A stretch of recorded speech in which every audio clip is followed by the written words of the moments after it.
ଅଟୋରୁ ଓହ୍ଲେଇ ସାରିଲା ପରେ ଆଗ ଯାଇକି ଭୋଗରାଗ କିଣିଥିଲୁ। ତାପରେ ଆଉ କ'ଣ ଜଣେ ଜଣ ହାତ ଧରିକି ଆଗକୁ ମାଡ଼ି ଗଲୁ। ଏତେ ଗହଳି ଥିଲା ଯେ ଯଦି ଜଣେ ହାତ ଛାଡ଼ିଦେବୁ ତାହେଲେ ହଜିଯିବୁ ଆଉ। ସେଥିପାଇଁ ମାଡ଼ି ଗଲୁ। ଏପଟେ ଆଗ ଯାଇକି ଟିକେ ଚନ୍ଦନ ଲଗେଇଥିଲୁ। ତାପରେ ମାଆଙ୍କ ଦର୍ଶନ ପାଇଁ ଚାଲିଗଲୁ। ଏଠି ଦେଖନ୍ତୁ ଏତେ ଗହଳି ଥିଲା ଯେ ଭାବିପାରିଲୁନି ଯେ କେମିତି ଯେ ଦର୍ଶନ ହେବ, ତା ତ କିଛି ବୁଝା ପଡ଼ୁନଥିଲା।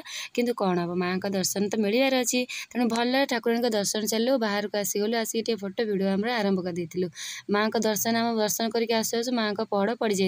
ବାହାରକୁ ଆସିଲା ପରେ ଝିଅ ପାଇଁ କିଛି ଖେଳଣା କିଣିଥିଲୁ। ତାପରେ ପେଟରେ ତ ମୂଷା ଦୌଡ଼ୁଛନ୍ତି ନା, ଟିକେ ଖାଇବାକୁ ହୋଟେଲକୁ ଚାଲିଗଲୁ ଆଉ। ଖିଆପିଆ ସରିଲା ପରେ ଆସିଥିଲୁ ଟିକେ ଗୁଣ୍ଡିଚା ଖାଇ। ସେଠି ଟିକେ କିଛି ସମୟ ଏପଟ ସେପଟ ହେଲା ପରେ ଦେଖନ୍ତୁ ଆମର ତ ଟ୍ରେନ୍ ଟାଇମ୍ ହେଇଗଲାଣି। ସେଥିପାଇଁ ଆମେ ଜଲ୍ଦି ଟିକେ ବୁଲାବୁଲି ସାରି ଦେଇକି ପଳେଇ ଆସିଥିଲୁ ଟ୍ରେନ୍ ପାଇଁ।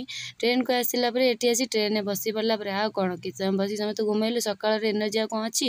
ତାପରେ ଘୁମେଇ ଆସିକି ଆମେ ପହଞ୍ଚିଗଲୁ ଜଟଣୀରେ। ପହଞ୍ଚିଗଲା ପରେ ଆସିକି ଟିକେ ଗୁପଚୁପ ଖାଇଥିଲୁ। ତାପରେ ଟିକେ ଆଇସ୍କ୍ରିମ୍ ଖାଇଲୁ।